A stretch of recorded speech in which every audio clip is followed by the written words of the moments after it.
వరద బాధితులకి ఆహార పొట్లాలు రెడీ చేస్తున్నామండి, ఫుడ్ ప్యాకెట్స్. మా ఇంటి పక్కన ముస్లిమ్స్ వాళ్ళండి, వాళ్ళ ఫ్యామిలీ ఈ ఫుడ్ ప్యాకెట్స్ని డొనేట్ చేస్తున్నారండి. చూసారు కదా, అందరం కలిసి హెల్ప్ చేసామండి, ప్యాకింగ్ చేసాము, అంతా ఆటోలో పెట్టుకున్నామండి, అన్నీ తీసుకొని వెళ్తున్నాము. అంటే ప్రగతి నగర్లో లారీ స్టాప్ దగ్గరండి వరద బాధితులకి ఇవి అందిస్తున్నాము. చూసారుగా, అక్కడికి వెళ్ళాక అసలు ఎంత బాధ అనిపించిందోనండి వాళ్ళని చూస్తుంటే. మొత్తం ఇల్లు మునిగిపోయి ఎంత బాధపడుతున్నారో వాళ్ళు.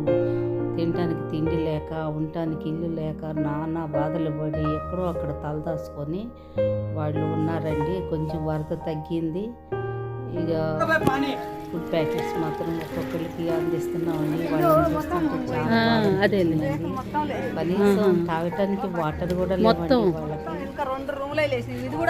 వాళ్ళ బాధ చూస్తే అంతా ఇంత కాదండి.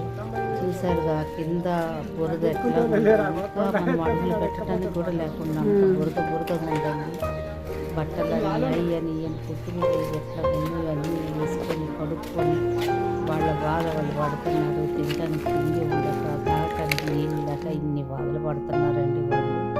ఏదో మా ఇంటి పక్కన వాళ్ళకు తోచింది వాళ్ళు చేశారు, వాళ్ళకి మేము హెల్ప్ చేసామండి.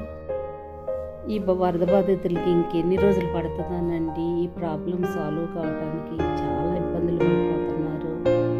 కనీసం ఈ ఖమ్మంలో మీకు తోసిన సహాయం మీరు ఈ వరద బాధితులకు చేస్తారని నేను అనుకుంటున్నానండి.